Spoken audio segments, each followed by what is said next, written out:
everybody. Welcome to Season 3 of Red Wings Rant, where tirades and impassioned pleas about your Detroit Red Wings finally have a home.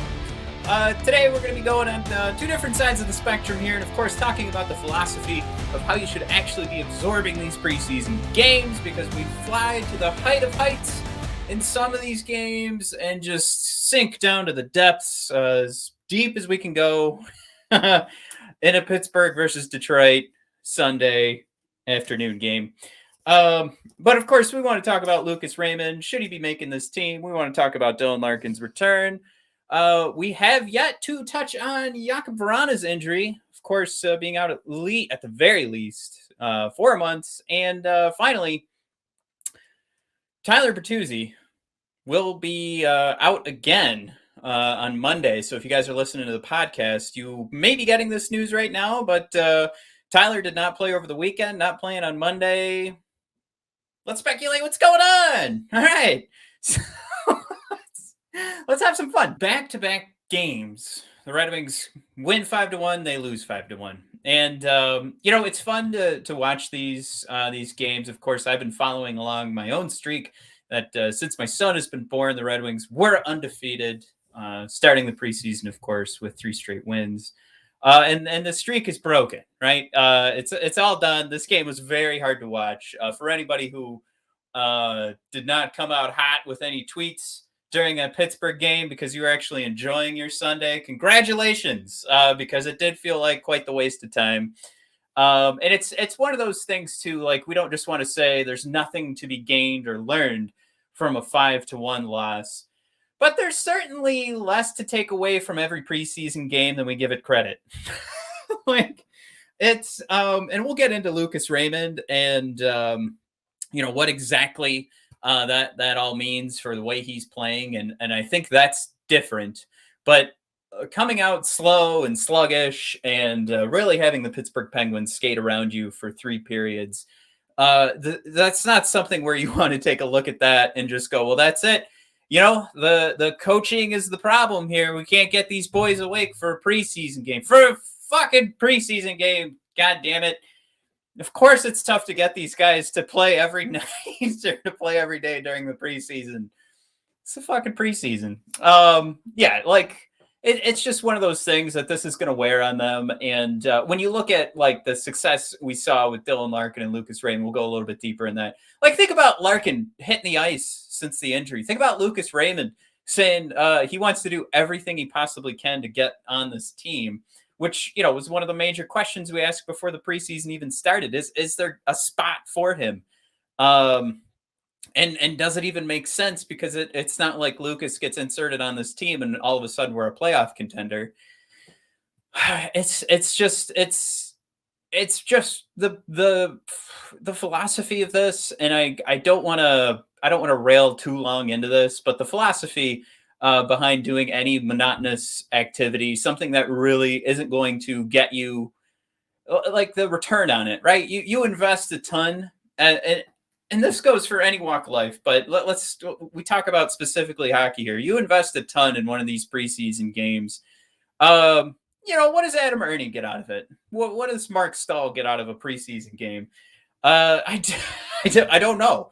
I would assume very little. I assume that a lot of what they want to do here is get their legs underneath them. I think they want to, remember what it feels like to hockey. My philosophy always with these, and I first brought it up in the prospect tournament, but you watch training camp, you watch prospect tournament, you watch these preseason games, celebrate, applaud, go bananas for all the positives. Get excited about them.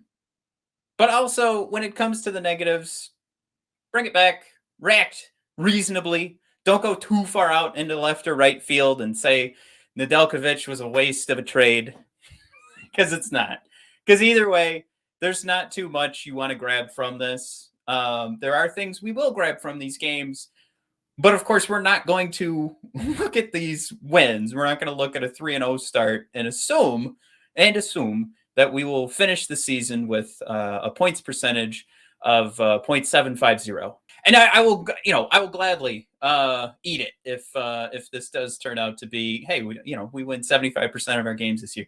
That'll be amazing to watch. One of the greatest teams of all time, one of the greatest regular seasons of all time.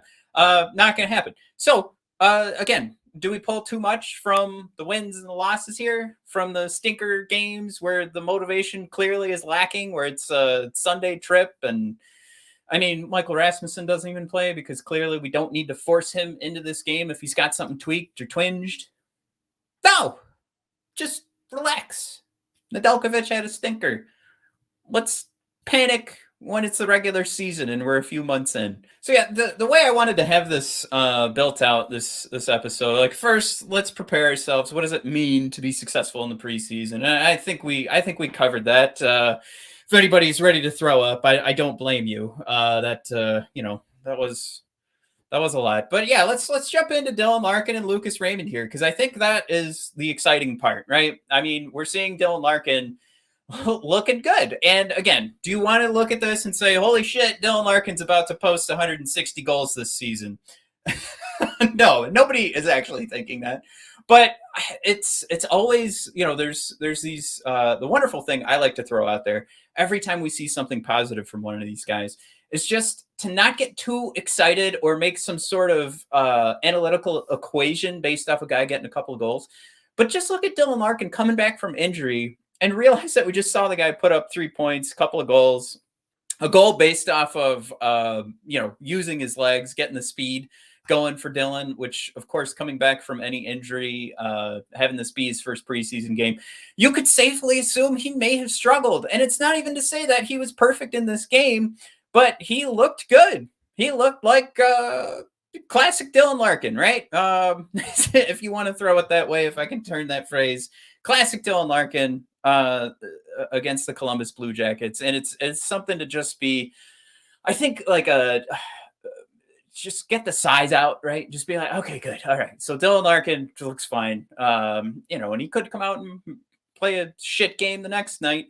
The next time Dylan's out there, he could play like shit. But it's good to see right now that it didn't look bad, and we don't have to hit the panic button on Dylan. And that's where your head should be at in watching these preseason games. And, again, don't get too excited, but let's just, he did it. He got through that game. So let's do this. Let's take a look at that goal. Of course, as always, no audio on these. So if you guys are listening to the podcast, I do apologize.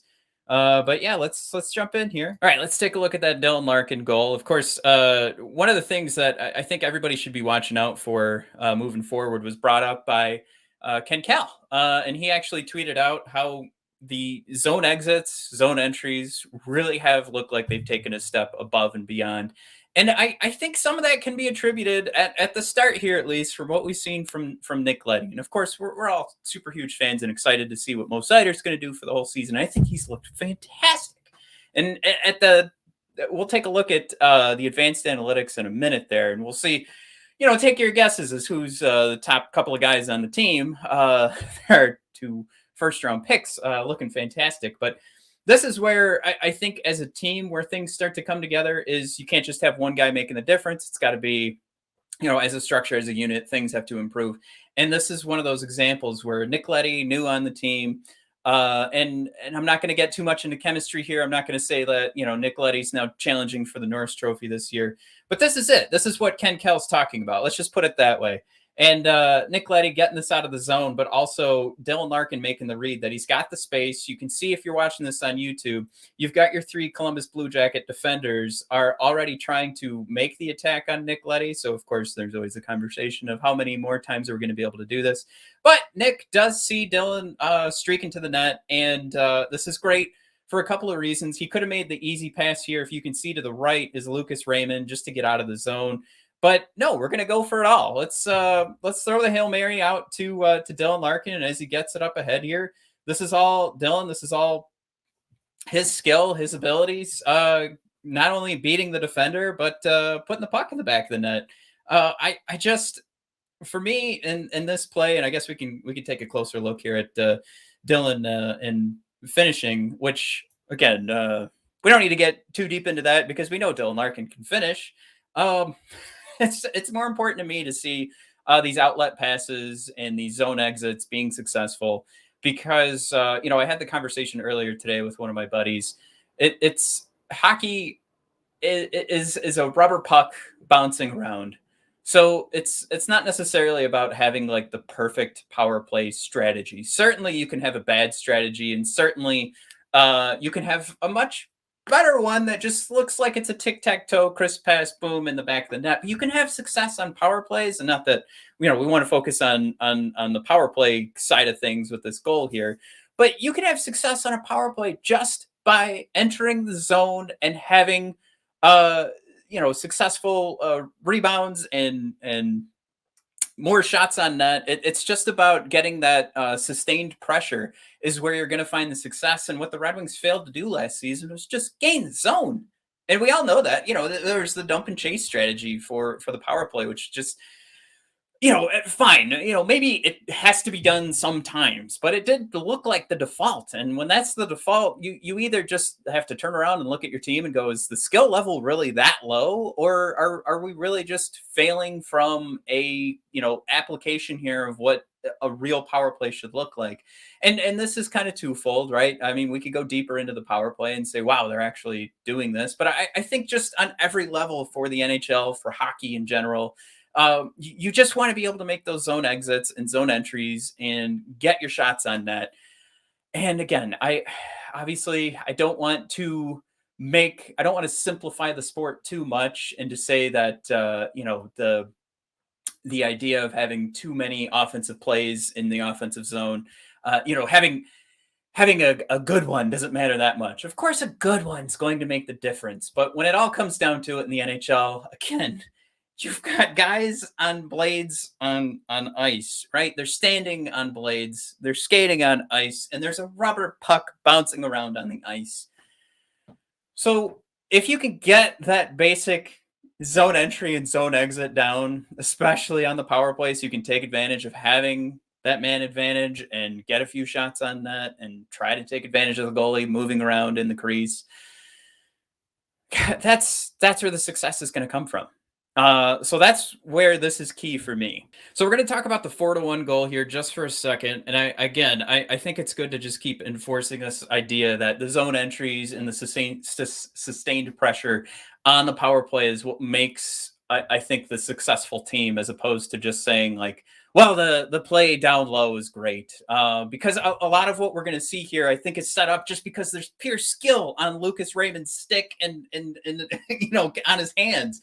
Like this is going to be his pass over to Dylan Larkin, and of course Larkin getting it out front to Joe Veleno, and Veleno being where he needs to be. And of course, those are more basics that we need to have in play here.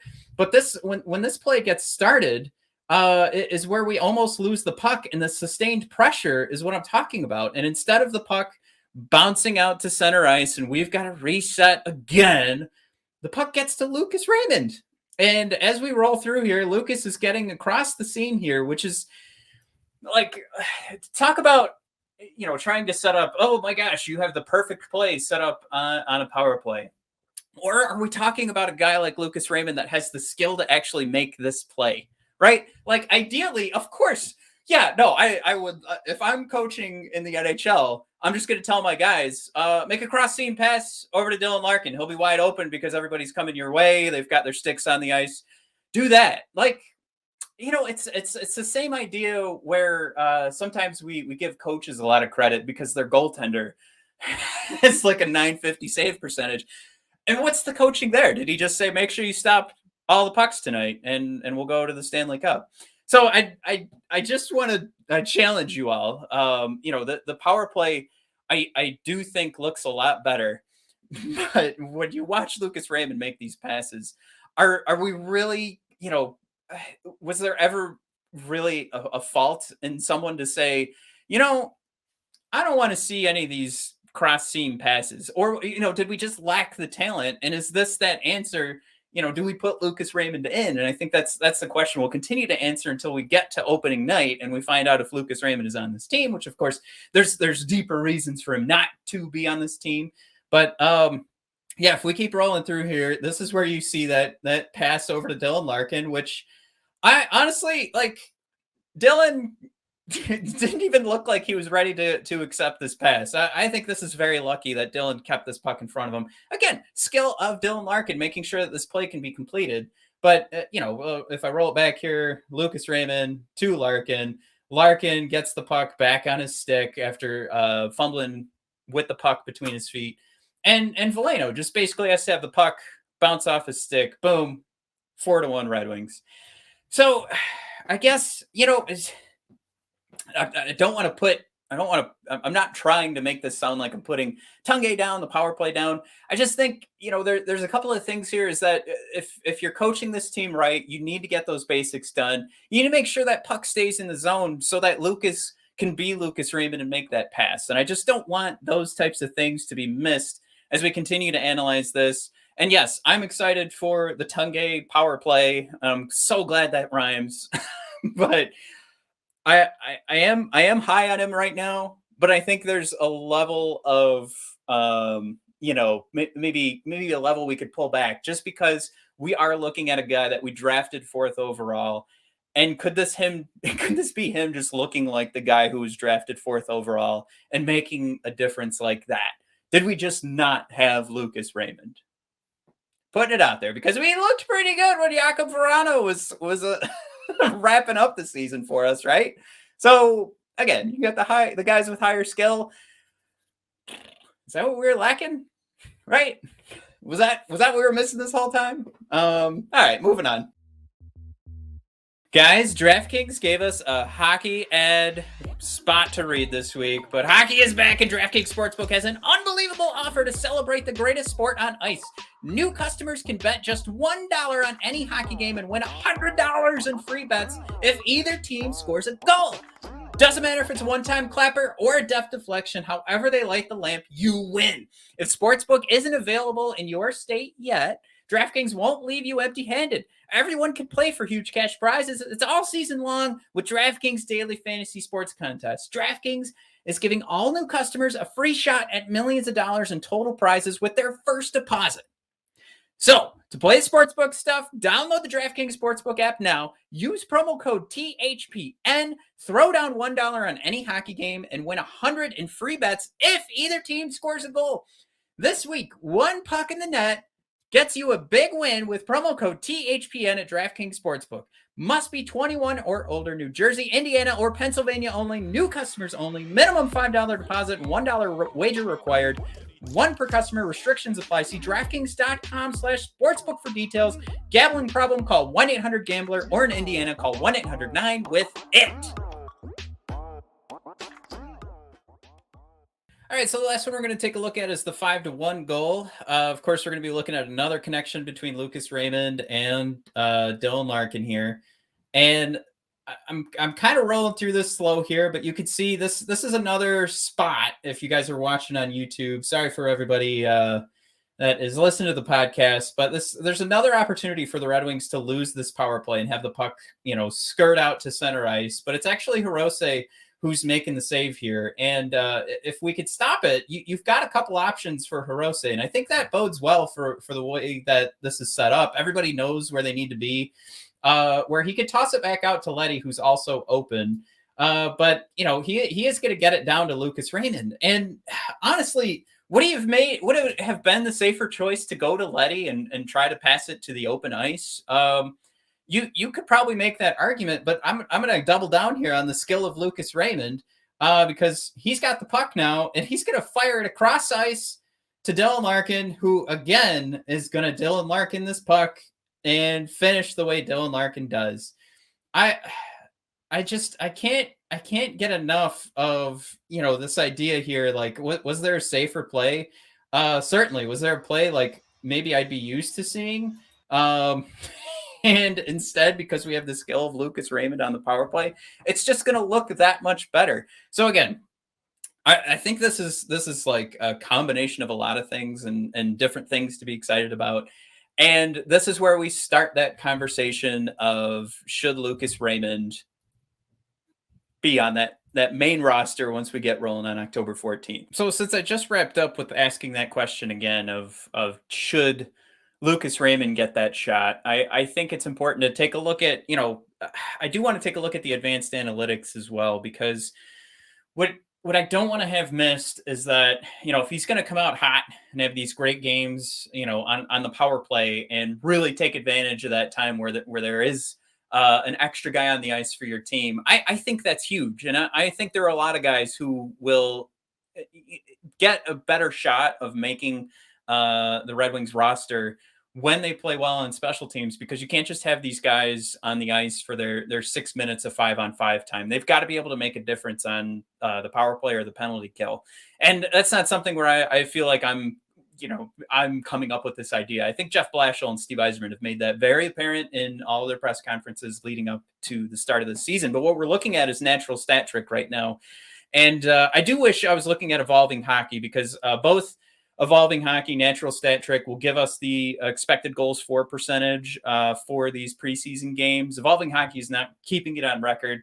So it is kind of funny. The numbers are actually a little bit different between the two. They just don't archive them as the same way natural stat trick has. But I did actually see Moritz Seider a little bit higher on the list the last time I looked at it, and that was evolving hockey. But natural stat trick here, if you guys are watching on YouTube, you can see for yourself. But what I wanted to highlight again is the expected goals for percentage, which is on the far right, if I can direct your attention to that area. But for anybody on the podcast listening, we basically have tied for third is Larkin, Zadina, and Lucas Raymond. And they all have about 12 to 13 minutes of ice time, 5-on-5. So where we saw those successes, again, on the power play for Lucas Raymond and Larkin, and a lot of chemistry looks like it seems to be building there. A lot of skill between those two. So maybe maybe it doesn't have to be chemistry. Maybe it's just two guys who are really good at hockey playing together.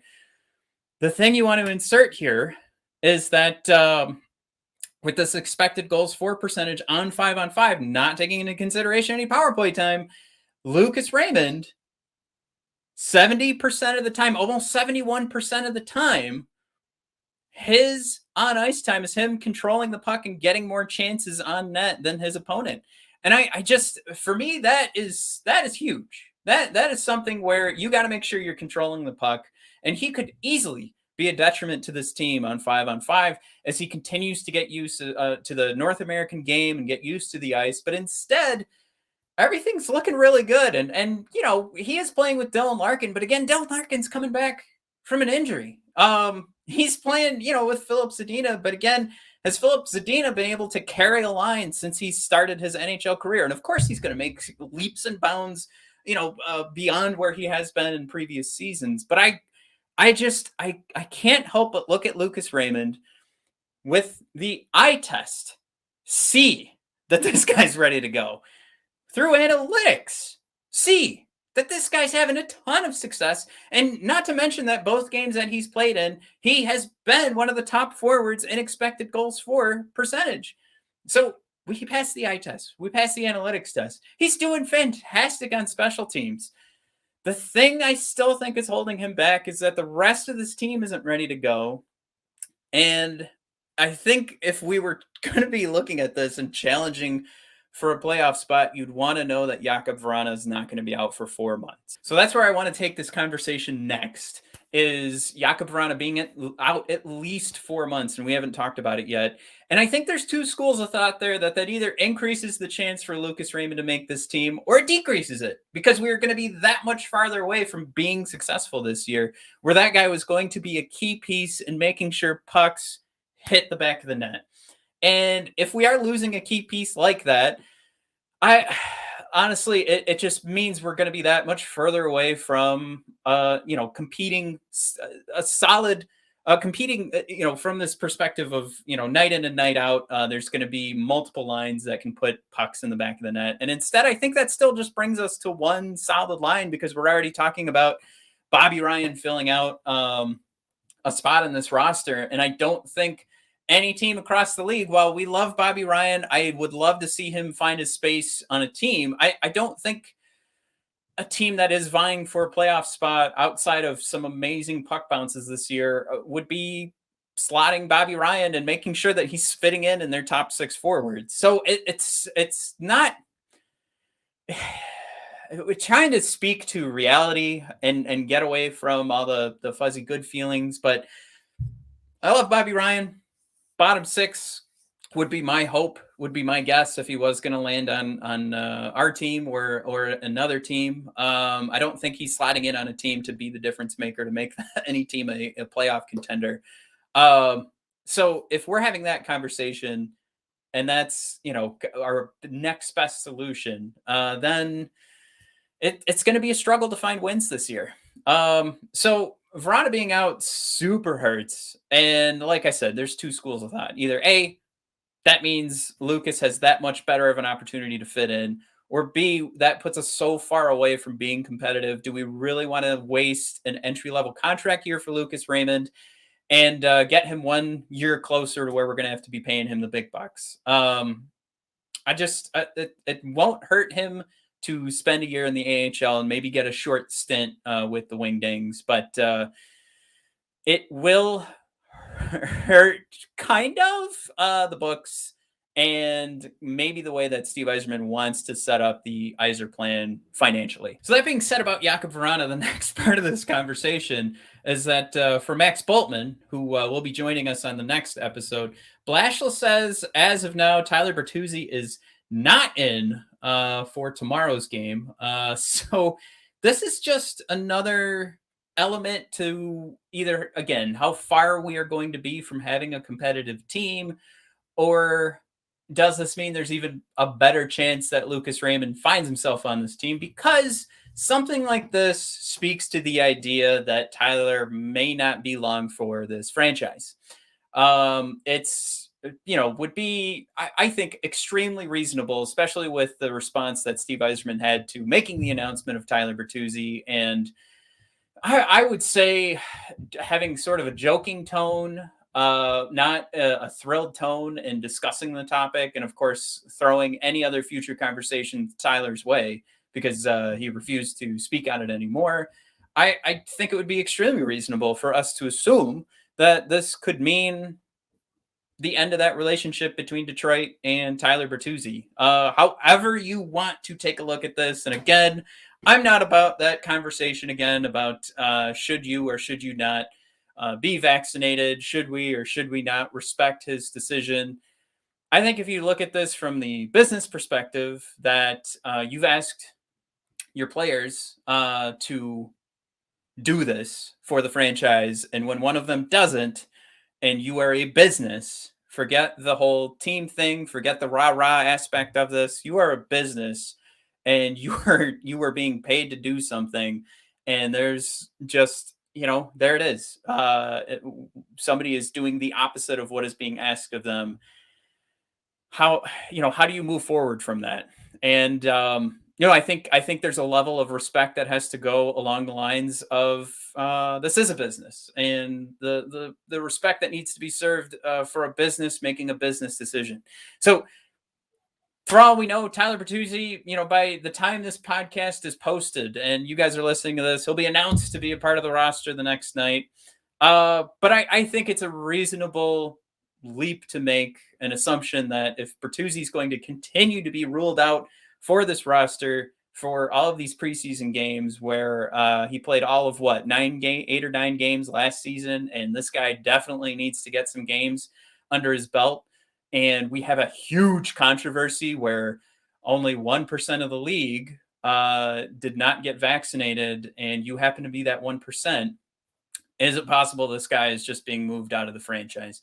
Absolutely. That's a reasonable conclusion to come to. So the last thing we want to talk about here is going to be our stinker of a game against Pittsburgh. Let me first start out by saying the Pittsburgh broadcast team left a lot to be desired, especially at the point where they made jokes and cracks after a big hit, making jokes about concussions. And this will not be verbatim. This is off the top of my head, but whoever commentary guy is said, as a player, you knew to just say 2 when the trainer was asking you how many fingers to hold up. And yeah, just a scary thought. I would say overall, I give their commenters an E-.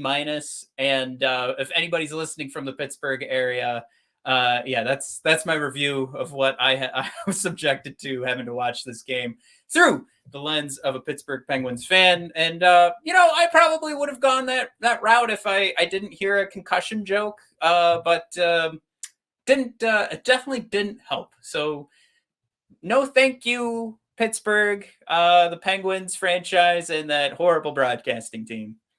Now, let's jump into that stinker of a game because there's two ways to look at this, right? Like we could get dirty in the numbers here, and I thought at best I'd pull up evolving hockey here, and we could all take a quick little peek at what was going on from the advanced analytics perspective. But let's remember, no Lucas Raymond, no Moritz Seider, no Dylan Larkin. Of course, Bertuzzi's not playing any more games, and of course, Jakob Vrana is going to be out for 4 months, so we get destroyed. But clearly, if we're going to label one of these teams the A team and one the B team, this was the B team, and I don't know how much we should be expecting from them. But if I could pull up the expected goals for percentage here, and I am trying to highlight it here with my mouse for anybody watching on YouTube. But this was top heavy here, right? Like we saw the Giovanni Smith, Sam Gagne making some ground in regards to scoring chances, and the two of them look good, and everybody below, every forward below Sam Gagne and Giovanni Smith was below 50% in the expected goals for percentage analytic, which of course is measuring those scoring chances, the strength of scoring chances, and are you getting more of those compared to your opponent. So anything below 50% means your opponent is getting more. And we got as low as Turner Elson's 20.76%. Of course, Mark Stahl down at the bottom there. Really disappointed to see Jonathan Berggren. But of course, like I said, the talent around everybody today wasn't that great. And like I said, we could dive deep into these numbers, but that tells most of the story that the Red Wings did look slow out there. If you wanted to make a judgment on this team based on the game that they played today, I guess, sure, go ahead, do it. But I challenge you again to remember that this is going to be a long season. And if they're going to throw in a stinker in the middle of the preseason, especially with the team that they threw out there today, which, nothing against that. You got to give, guys rest when you're playing 3 days in a row. If it just happens to squeeze in there that there's a real, I don't know, shit game, that's fine by me. Let me know beforehand. That'd be nice. I'd like my Sunday early afternoon back, but it's gone. It's done. I'm not mad at anybody. It just, one of these is bound to happen. And I think that's that, because the other side of this is how worried should we be about Nedeljkovic? Well, goals saved above expected was a minus 1.65, and we've actually seen that number go even further beneath that when looking at some of these preseason games for all of the goaltenders that have been playing. So this isn't the absolute worst game we've even seen so far, but I just want to kind of get everybody back in the right mindset here. And the final thought I will have for Nedeljkovic is that you should have zero panic. There's zero worry at this point. I've seen some suggested elsewhere on social media, but I mean, this is a guy we traded a 3rd round pick for. This is a guy who's here short term. We do not have to worry if this does not work out. But on top of that, this is so freaking early in the season. I just, again, if we're going to talk about like the motivation of this team to not go 4-0 in the preseason, winning a 4th straight game, let's also talk about that. If they're surrounded by this shit game of control and possession, and the goaltending just does not look like it stood on its head for a preseason game, I'm fine with that. We can have the discussion about Nedeljkovic when we've seen a struggle beyond, and I'm dead serious when I say beyond a couple of months, because goaltending is so fickle. We went through the first half of the 2021 shortened season being so mad at Greiss, Don't want to see him. Make sure Bernier's in there every night. And then Grice turns in a hell of a second half, and we're all on board. And we can't, now we anointed him, and he's definitely going to challenge for the starting spot. It's just goaltending is rough, and I know I've got some of my buddies, doing some coaching for goaltending, and they're going to be mad that I said fickle because they hate that so many people just land on that idea. But it's a fucking rubber puck bouncing on ice. It's rough. So I need a long, sample size. I need a longer sample size here than just a period and a half in the preseason, where the team not only was the B team, but they also looked like they didn't give a shit today. So put all that together, take a deep breath, and remember, don't even get mad about them not giving a shit. Not a big deal. Right? All right. So with that, that's my summary of the Pittsburgh game today.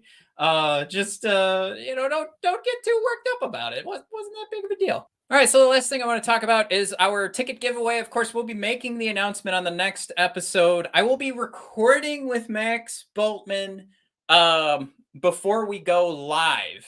So that's going to be a pre-recorded conversation where we're going to talk about what we've seen so far in the preseason.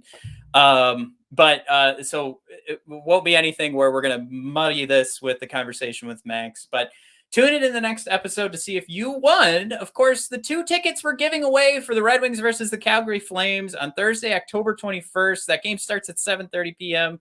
What you need to do is go to our Twitter post that is pinned to @BOD Hockey. It's the Red Wings Rant podcast Twitter account pinned to our profile. Like and retweet that post. You guys will see it. You'll see this matching image along with it. Follow us so that we can DM you if you win, and then tag who you're taking. So, of course, you could put your friend on there, and they can continue to play the game as well of liking and retweeting and following us. Of course, there's a bit of marketing mixed in there. We want more followers on Twitter. What? Do I really have to say it? Jeez, oh, Pete. But we're giving you 2 free tickets to a Red Wings game. So, yeah, that's not much to ask, and we'd love to have you guys. So, that'll be the announcement the next episode. So if you haven't done it yet, this is the time to do it. But also, if I could, more marketing here. If you guys could go to Apple Podcasts, subscribe, rate, and review, that is the best place to do it so that more people find Red Wings Rant. I hope that you guys enjoyed today's episode. And of course, if you're listening to the podcast, head on over to YouTube, give us a subscribe there. Then you won't miss all the analysis of the replays of the goals where I talk ad nauseum about the same point over and over. And then if you're watching on YouTube right now, this is that call to action. Please help us out. Subscribe wherever you do listen to podcasts. It is going to help us out to see those downloads. So that's going to help this show grow even more. And any way we can do that, we'll be able to do more for the Red Wings, more for you, the listener, and we'll have more giveaways. They are coming soon. We've got them planned out for the rest of the season, but just hang tight, do the little things for us, share us if you are enjoying it, and like I said, number one, just that subscription, the rating and review, just will do us the most good, and we'd greatly appreciate it. But with that, let's wrap up here. We're going to sail off into the sunset. I know I've been recording too long, and this is pre-recorded. This isn't something we went live, but I know my kids are awake from nap time, and I'm about to get in trouble. So thank you everybody for tuning in. Let's enjoy some more Red Wings hockey. I will see you guys for the podcast. We'll see you on Thursday. For the live recording, I will see you Wednesday night, and we'll be making that announcement for the big ticket giveaway.